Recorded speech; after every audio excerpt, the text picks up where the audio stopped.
Hello, my name is Larry Bowles. You may have seen me on some of my videos on the Paul Young site. I realized I really missed building layouts. Siouxtown and Harbortown were both great projects, but I don't have any room anymore for any more trains, so I decided this summer I would build a switching / shelf layout and sell it at the big train show in Oklahoma this November. But before we start, I need to give this disclaimer to my viewers. This is not a Hollywood production company. I'm an 82-year-old man who works on trains in his garage, unless it's too hot or too cold. And my modeling techniques may not be suited for the faint of heart. But this is going to be a compressed, start to finish video. So as Jason Jensen always says, let's get started.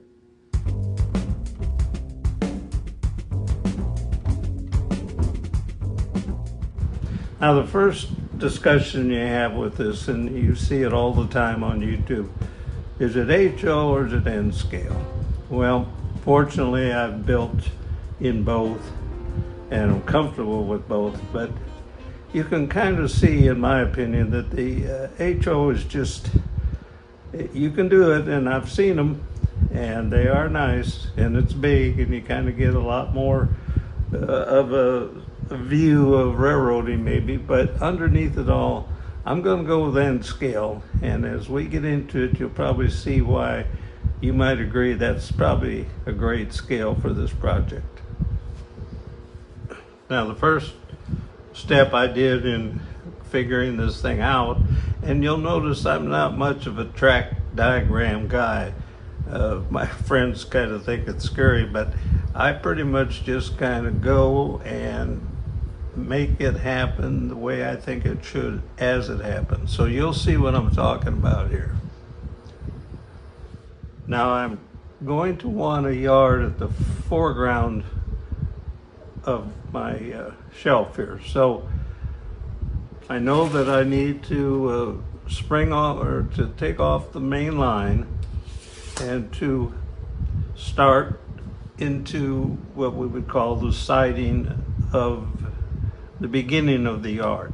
And some people on these layouts just have stub tracks. They really don't have a yard, a runaround yard. Now they may have a runaround track, but this will be kind of a real railroad type yard as you'll see here. So let's see what happens. Now here you can see, if you try to build a small yard, you run out of real estate pretty quick. So I wanted a yard, but I had a better plan. First I took the switches out. Then I brought in my secret weapon, the Y.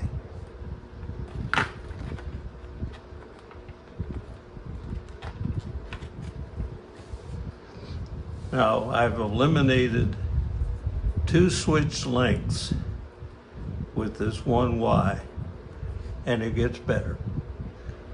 And this is what you get, the beginning of the yard. So what I'm shooting for is the yard. Notice how the Y shortened up, and the 2 switches we had back long, front and back to each other, sucking up all that space.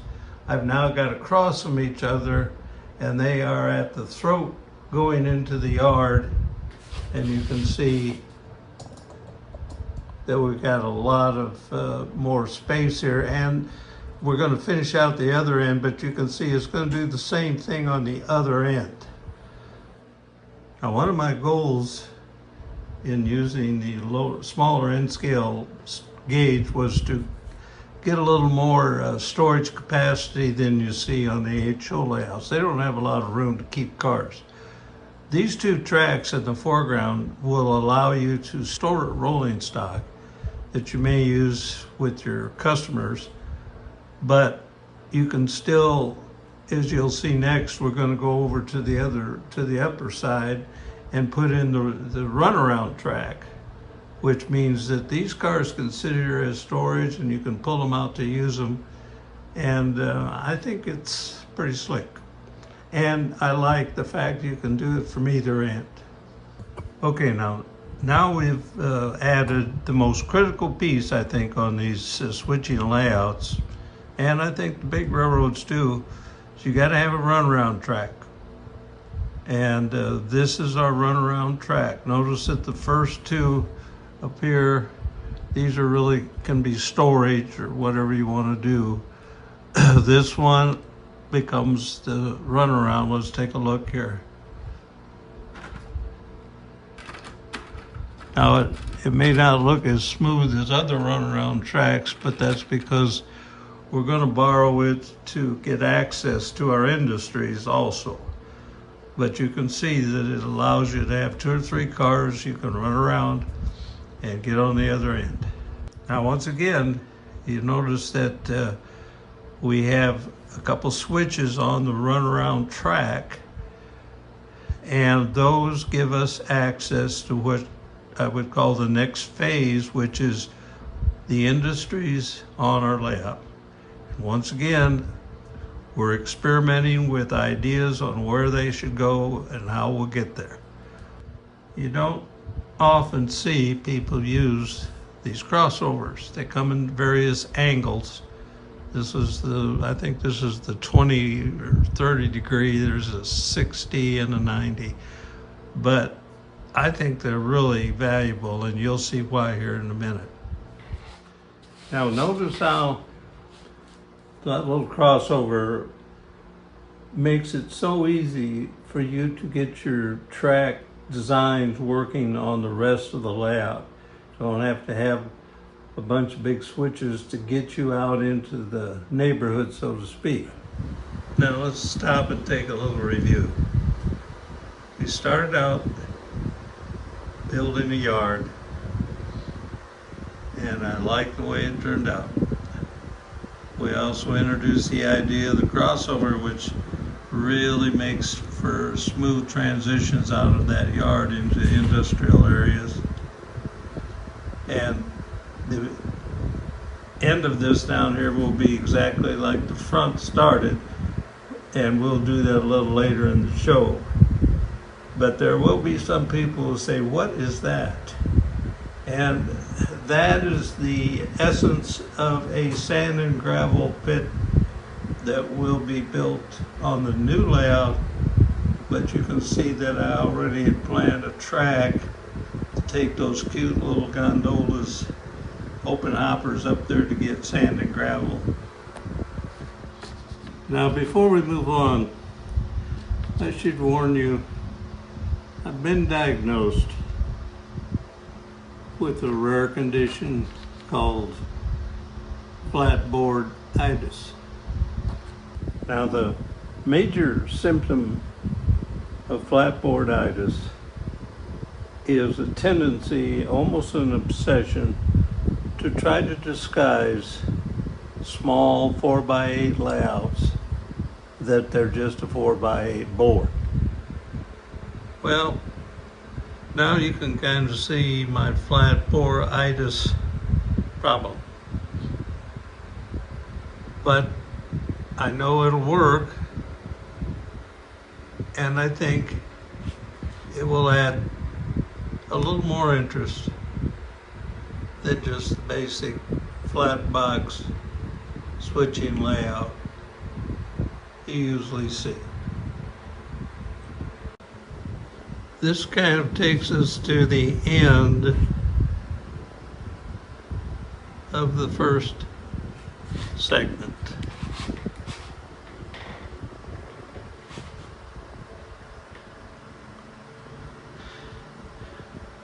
Everything on here now is pretty well gonna be the look of what I do when we start building the real layout.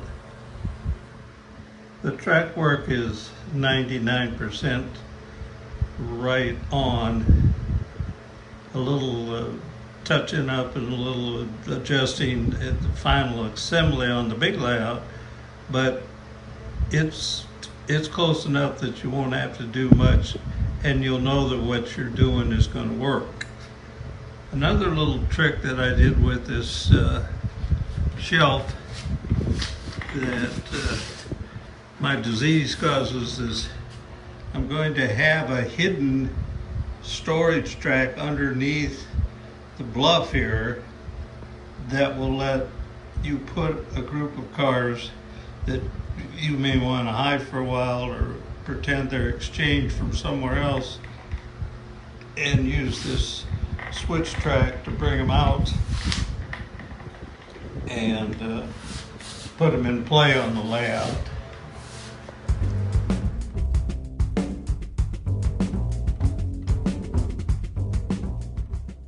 Now, I'm not going to spend much time on this frame for the shelf layout. It's pretty simple. You can go to Home Depot like I did, and this is a basic box. There's lots of videos on how to do this, but this one's just simple and it'll work. Next, I cut a piece of foam, and you can see it makes a nice snug fit. It's supported underneath with those little braces that we have along the sides. It's very firm. And we have a very nice pallet to build our shelf layout.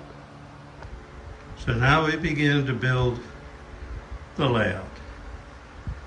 I put the Bluff, and this is still kind of a tentative design, but pretty much what I'm going to do, and tied it into the total layout and outline where I think I should put the pond for the sand and gravel operation. Have to make sure that track can go around through there. That place right here, you've got to make sure there's enough height to get underneath it with the other cars, which there is. Now, the first thing I want to point out here on my Bluff operation, on my other parts of the layout, and we'll go back and show you some of the others, but on my lead in, the main lead into the yard, anywhere that I have to do switching, I want at least 3-car maximum capacity, so that you can at least take an engine and 2 cars, and in most cases do the switching you need. Now, this is what it looks like if you're just using the flat baseboard foundation of the layout. Potential here for lots of different things, and it certainly is the way 90% of them are done. I'm not trying to sell bluffs here on this show, but as you're aware, the doctor diagnosed me with an illness, and the flatboarditis occasionally creeps in, and in this case I will be having a bluff and a pond to alter the flatboard look. But again, up front, notice that I've stressed there's an engine and 2 cars at the lead going into our yard. That's still, in my opinion, a very important operational thing, because it lets you, 2 cars is typically what most of my industries can use at a time. So it makes it fairly operationally easy to do, and yet you don't have to go at one at a time to do anything. So I really stress that. All right, we're going to start with a little surgery.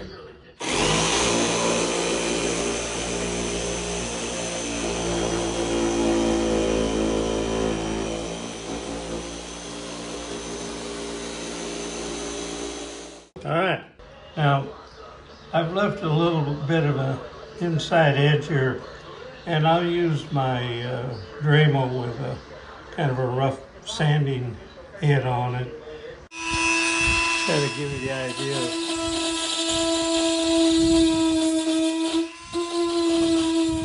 Now after I've kind of knocked down the first part with the Dremel to kind of give me the final look, I'll come in here with the file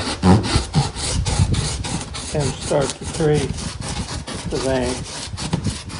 And I don't have to say much here, but you know, with my condition that I need to have things covered. I don't like plain foam, I don't like plain wood, so we're putting this little initial cover on just to make it look better than a flat board.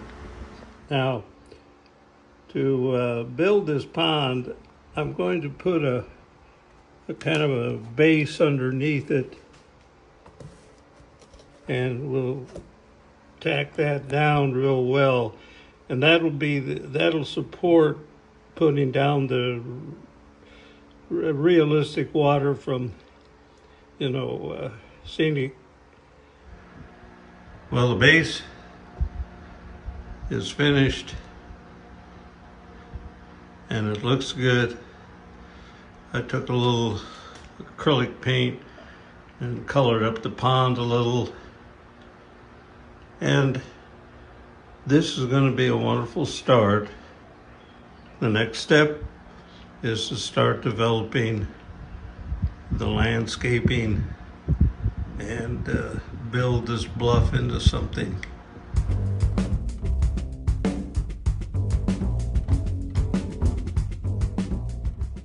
Now, the first thing I did before we get started on the landscaping was I brought over the track work we put together on the mock-up and installed it on our new scene. And the original mock-up was 16 inches by 54 inches long. This is our final, and it's 16 inches by 64 inches. So I wanted to check a few critical places here. Let's start with the philosophy. If I want room for one engine and two cars at the throat of the yard, and that works fine there.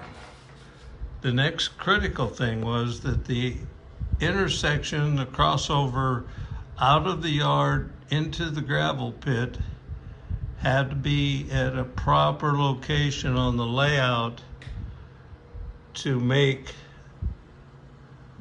the cut through and around to the end of the gravel pit.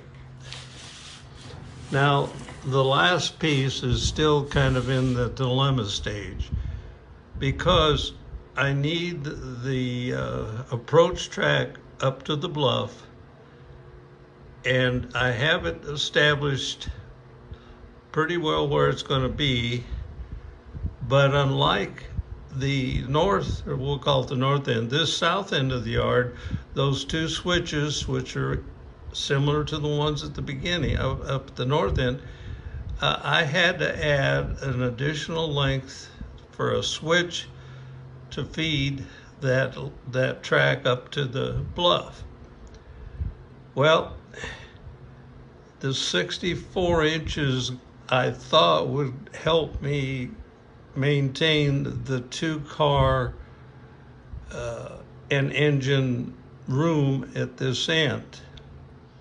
Well, I messed with this end, and I ended up with the decision that in order to get that two-car and engine space at the outer edge of the south end of the yard, the lead into that yard, which I think you need to have in order to run reasonable switching operations. It has to be that long at least. I had to come into the yard and basically do what we'd say in the hot rod world, chop and channel deal. I shortened this yard from 4 cars to 3 cars. The shortening of the yard still leaves a comfortable 3-car double track storage area. And more importantly, the transfer track also still can handle 3 cars. And that's kind of the number that I had to protect, because the sand and gravel operation will typically want to use 3 cars for empties and loads. And if you bring that out of the sand and gravel pit, you're going to need to run around it. And this way, they've got enough room to put it into the transfer yard and then run around it and get to the other end. So I think 6 storage cars is great. Plus, remember that back up in here, we'll have a hidden track that goes behind the bluff that stores probably 5 cars. So you've got plenty of extra storage. Now we're going to start kind of shaping our bluff.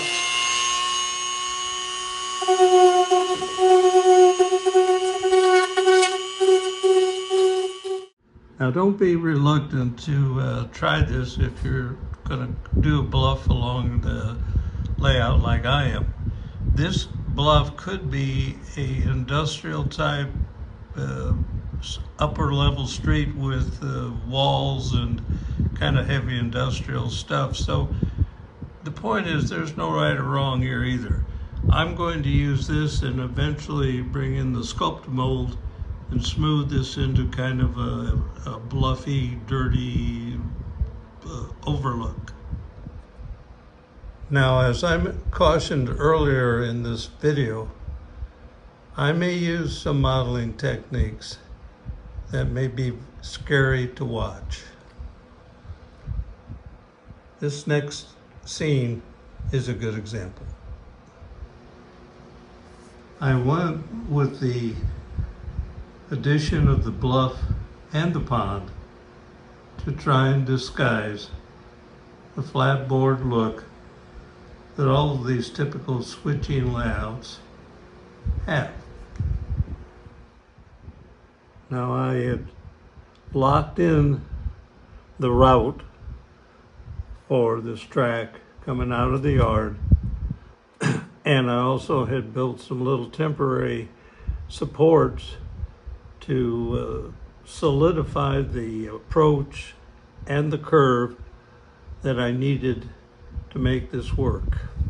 Now this is where the scary part comes in, because I like the way it's looking, but I got to figure out how to make it look appropriate and blend in with the overall look of the layout.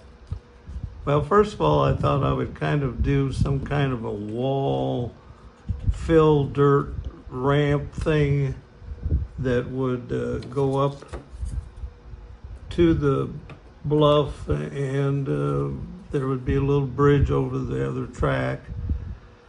But I discovered that that ended up being kind of a big elephant in the living room, because it blocked out a lot of the pond and it sucked up a lot of visual space that could be more interesting than this. And I realized that I was probably going to have to go with some kind of a trestle support system that that let more light and space go through. But in order to do that, I'm going to have to do my first trick here, and that is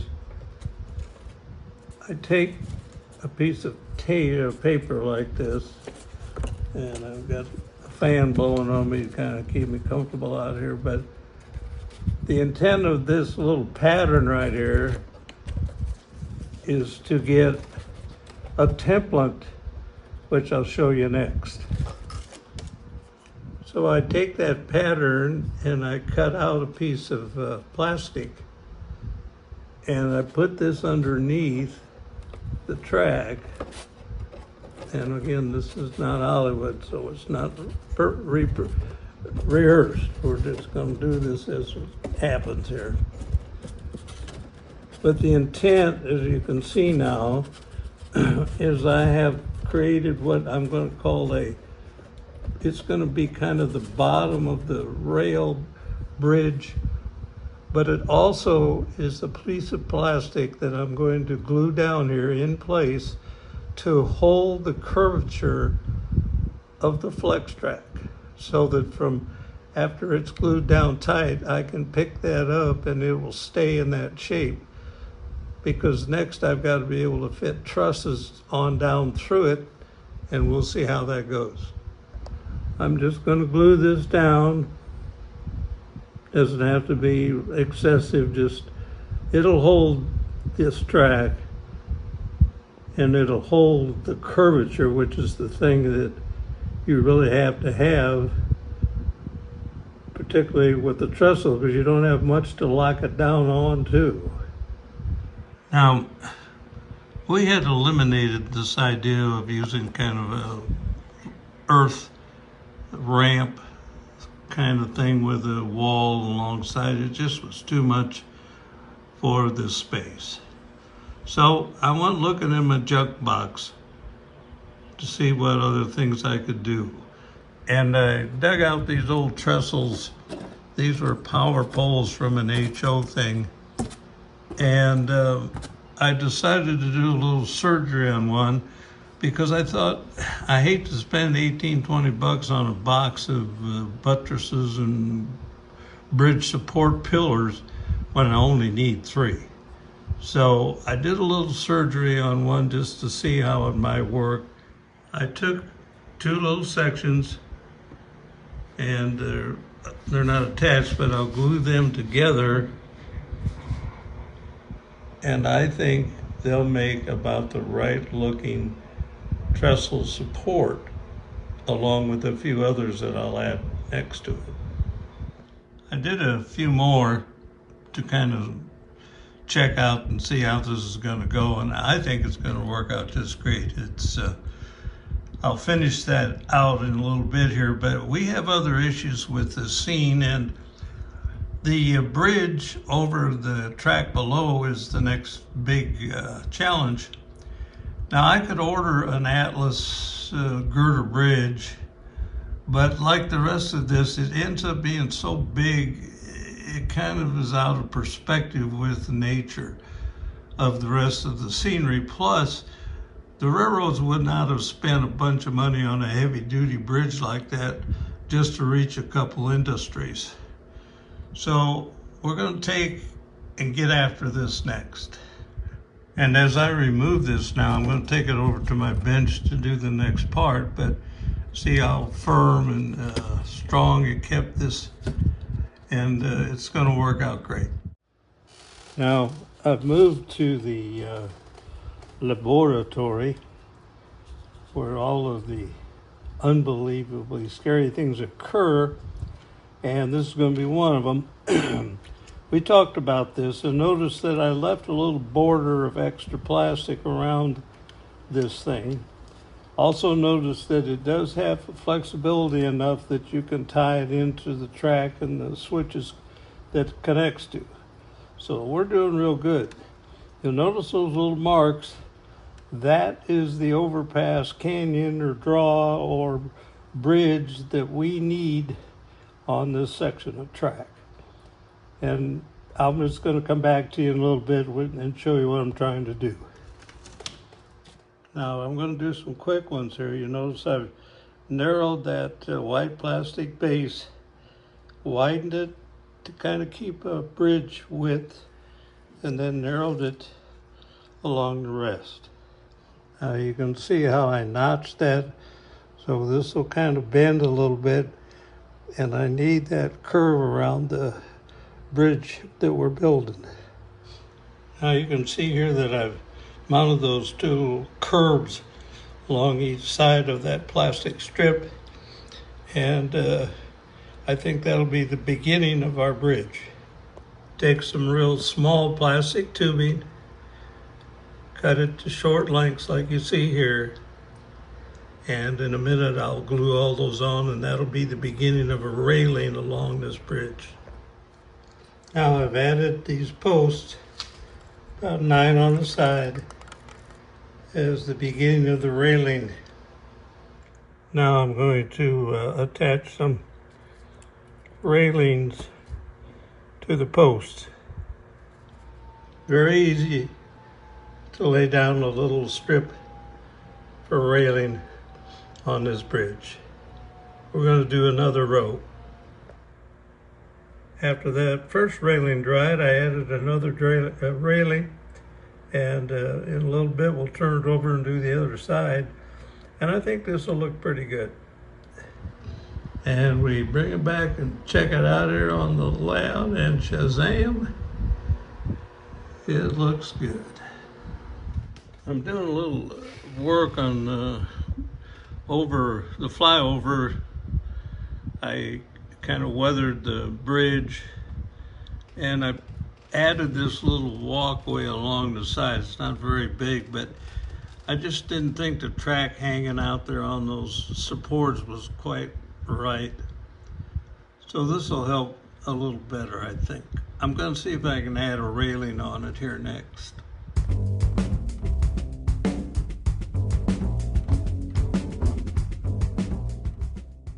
Now, I'm in the finals. In fact, this is the final stage of locking down my bluff so that I can make it permanent landscaping scenery. And this hidden track I talked about, you can see I've left space on the back wall of this bluff to have that, and later we'll see how we cover that all over. Now, this is going to be permanent, so I'm beginning to try to put some rock structure in along this bluff to give it a little more interest. And what I'm showing you here is what I do is I cut them in half with my Dremel and a little blade, and that gives me a lot more scale type structure to deal with when I'm trying to build some rock, baked cliffs or something in a scene. So it's just a tip for you, but you can get a lot of mileage out of cutting them in half. This next sequence is probably going to be a little frightening for some of you. Hang in there. Let me show you what I'm doing here. I've taken some of these rocks, my $9 rocks, and I've taken my little soldering weapon here, and I go in and melt the plastic around the area. Then I fit the stone in there, put this one down here, and put this one over up here. Now that's not particularly overwhelming, but it begins to form a bluff with some outcroppings that I'm going to have along this edge of this bluff. Some of you may find this a little underwhelming, and what I'm going to do now doesn't help. I'm going to take these pieces and mark them and put them down in kind of a sequence as I remove them, because I found that when I go on to the next phase, if I don't know exactly which one's going what, it's going to be harder to reinsert them after I've put the Sculptamold around the whole thing.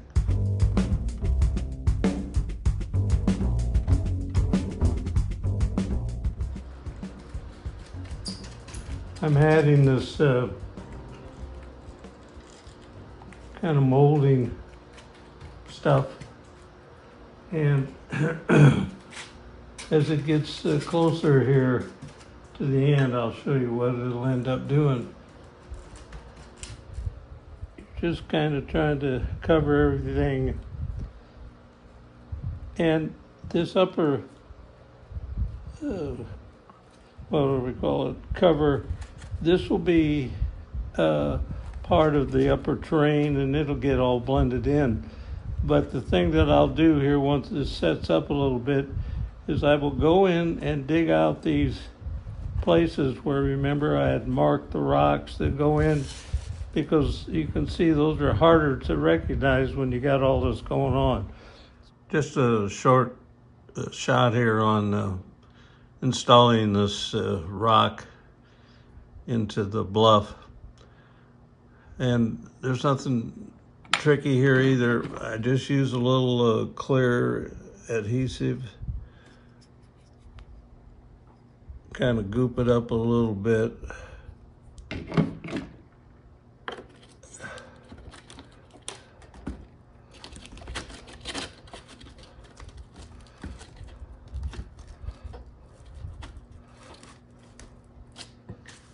And stick it in. You remember we did this little chart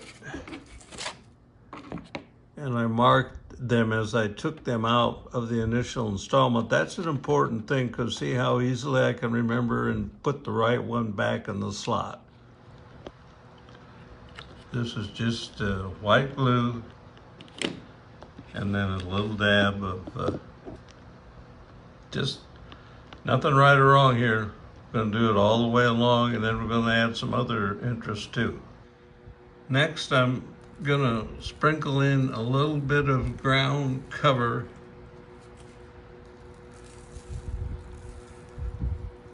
And this is just to soften and add more texture to the bluff.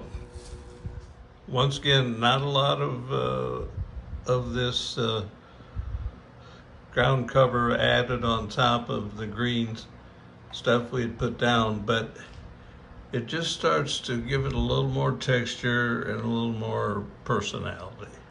Now the third flavor of the month we're going to sprinkle on here is kind of a real light color. We continue to add courses of product. And the thing I've learned from some of the great videos I've seen on landscaping is you can't just take a flat board and sprinkle a little ground foam on it and call it good. If you really want to get a nice looking, attractive, scenic look, you need to add these piles or levels of textures, which is exactly what I've just done here. I've found some stuff in scenics called bushes, and I'm adding some bushes now over the top of what we've been doing, and you're going to see that it again will bring out more interest in the appearance of the bluff.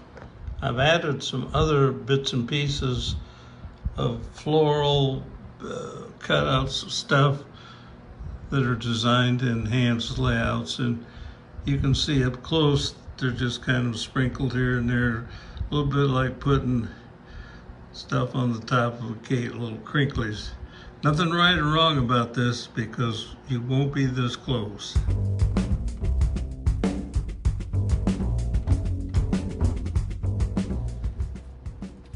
I had a stack of broken plaster walls like this, and I cut off two small sections. Here they are. And I shot them with a light coat of flat gray out of a can. And then a common trick is a wash,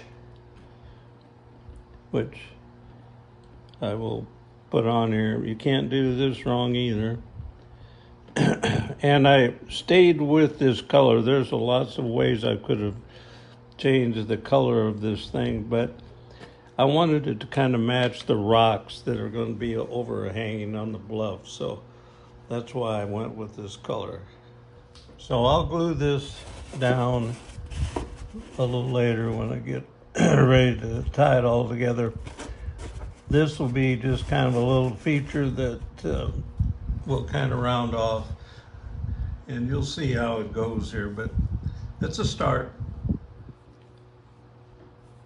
Next, I found some, these are plaster timber wall supports that I found, and I cut them with the Dremel. You put the blade on that Dremel, and these will cut, they cut real easy. A little dusty, but they're easy to cut. Now, I'm happy with this for a start, and I'm really happy that there's some white streaks in there, because If I wash these with another lighter color later, that'll fill in and kind of give some contrast to the timbers. I'll wash these with a thin wash of alcohol, Indian ink, and a little rubbing alcohol.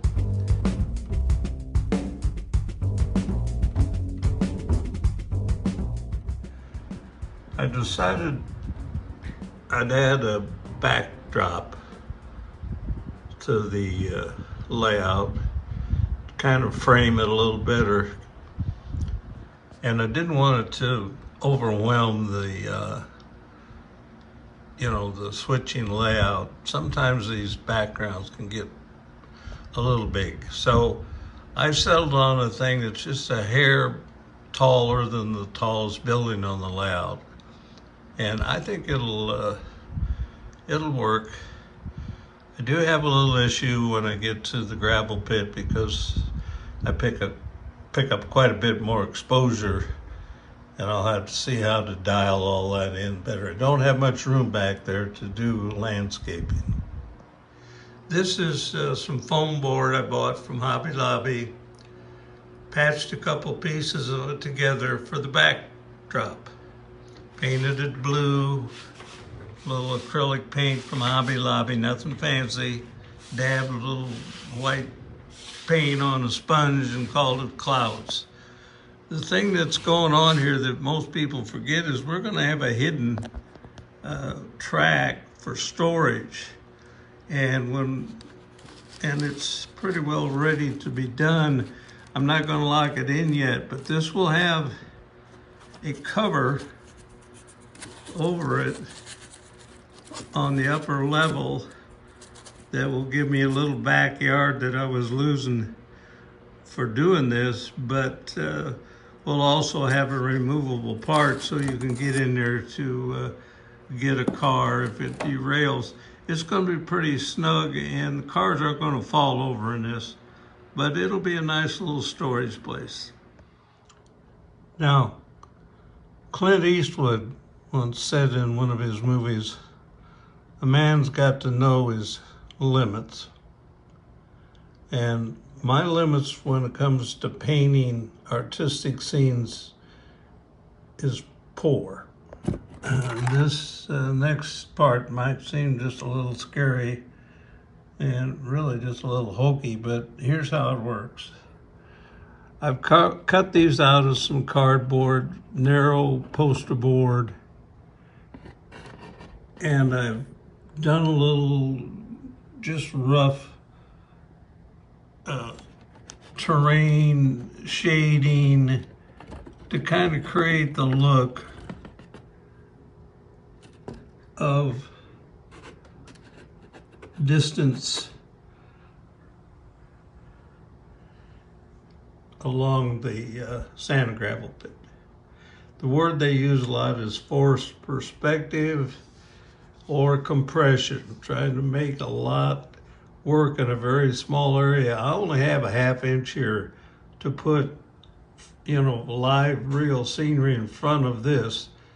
I then add another layer, which will glue onto the one in front of it, but this kind of helps start to get a little more dimensional depth to this scene. And then as a kind of a check on getting the right perspective here, I put a little temporary piece of track along the sand gravel pit in the filler, and I think it's going to look pretty good. Now I'm working on kind of getting this part done up here because it has to tie into the track on the main line, and I'm about ready to lay the track off of the mock-up onto the layout probably in the next 2 or 3 sessions. But where the switch that goes to the storage track and brings the track up to the sand and gravel hopper, I'm doing something here that, frankly, if you think some of my stuff's scary, this will be frightening. I've taken a piece of flex track that's going to tie into that switch and back towards the hopper. And what I did was I took a piece of flex track and I trimmed out a lot of the track. I left a little bit at the front for a pin so I can pin it down. I got one over here, that's a pin I can pin into, and at the end there's a pin into. Those are just kind of help stabilize it. I have cut out, I've laid these ties, you can see them here, and there's some spaces. And those spaces are for me to be able to drop in the flex track in between enough of them to kind of hide the fact they're in there, but to give that a look of an old railroad tie thing, kind of poorly done, low budget. And I think it'll make it just a little neater than just that fancy, clean flex track. And here are the last two pieces that are the curve, and I've done the same thing there. I was saying rail, but I've cut the ties out through most of this, left a few for pinning, and it'll sit down on this just like I did before and kind of tie it all in together. Now this trick will work. You have to be kind of careful with it. You don't go, banging around a lot, but it'll stay engaged. And when you get it glued down here, which I'll be doing a little bit later, it'll work. And it does add a little character to an old siding.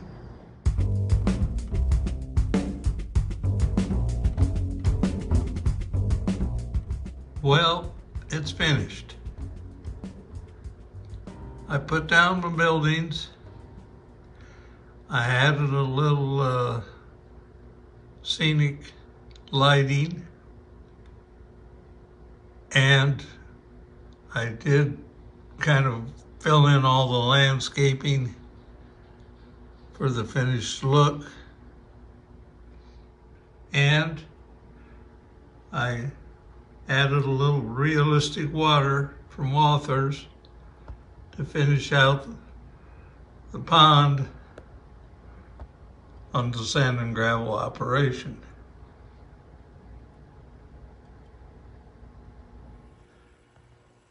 First job will be to get this boxcar up to the factory.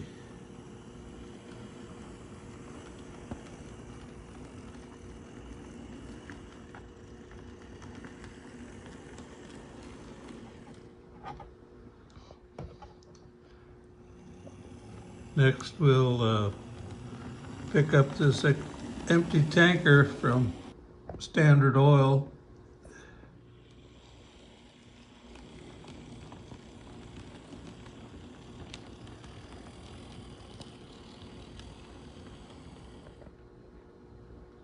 And we'll head back to the yard.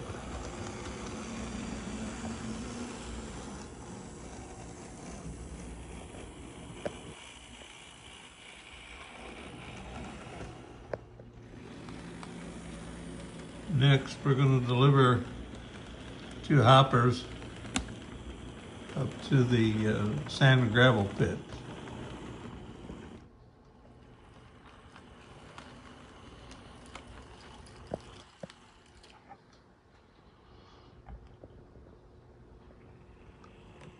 Then we'll return to the yard to pick up our last assignment for the day.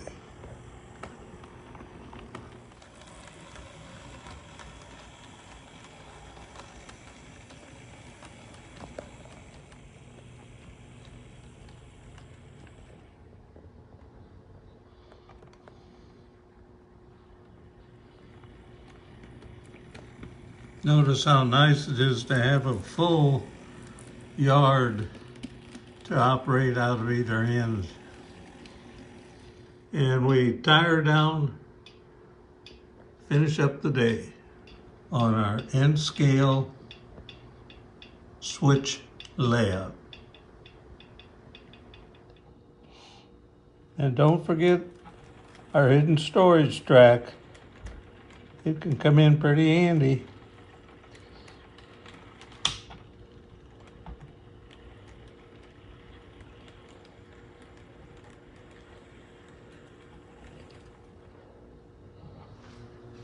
And an important feature on the hidden track is the ability to get in there in case you have a problem with a coupling or it's a car. Very easy. And it gives you access. But it's pretty close in there. You shouldn't have trouble.